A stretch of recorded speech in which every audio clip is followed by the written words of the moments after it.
And then you got the outcome that nobody ever expected. Florida had to claw its way to even get into the playoffs. They didn't get any gold-plated invitation, like grinded to get in at the bottom of the standings.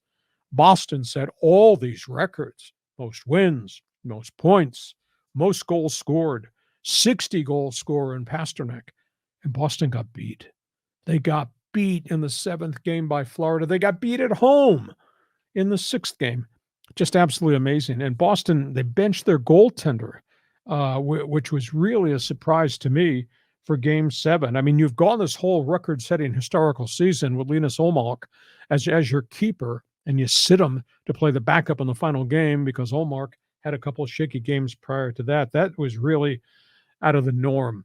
And I will tell you, in Boston, you think the media is harsh in some other cities? Oh, God. The banners across the Boston Globe picture the Bruins logo and the word choke job. Oh, yeah. And this is a franchise that's got a lot of age and mileage on it.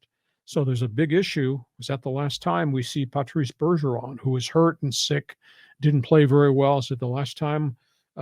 What happens to Pasternak? So what a shocker that Boston didn't make it, because I think the whole world thought, well, Toronto might get through against Tampa. And then you got Toronto-Boston. Boy, wouldn't that be something? But not going to happen.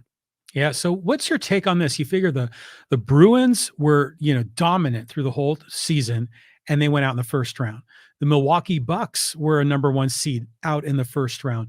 And last year's playoffs, the Dodgers had a dominant season. They went out in the first round of the playoffs.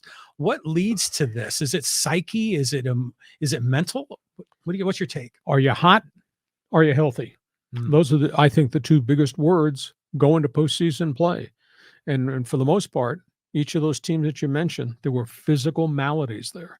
And then don't screw it up, Dave Roberts, Dodger dugout, mishandling your pitching. Right.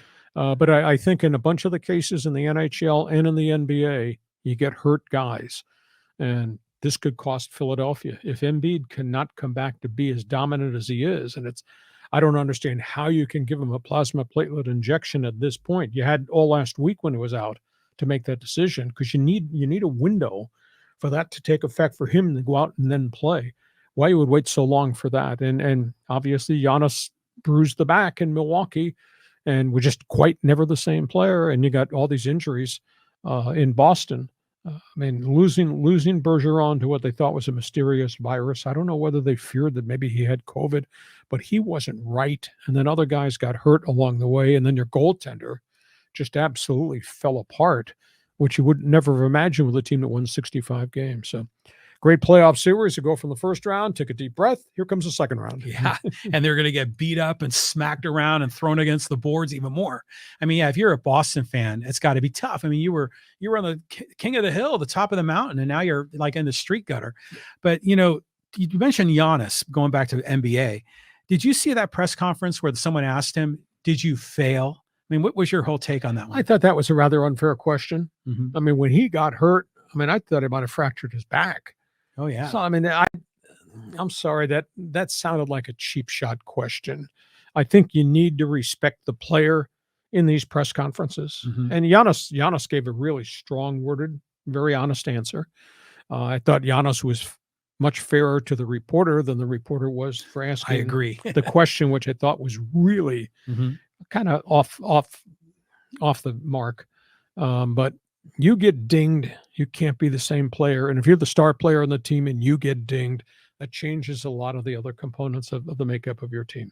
So in the NHL playoffs, with the number 1 team out, who's the favorite, you think? It's wide open. They're going, I have friends in Canada, across Canada, that I network with and email all the time. They're going crazy. Could you imagine if it's Toronto, Edmonton, in the NHL Stanley Cup Finals? Mm-hmm. But there's a lot of games to be played, a lot of slap shots and power plays and penalty kills coming up between now and the first week of June when we get to the NHL Finals. Okay.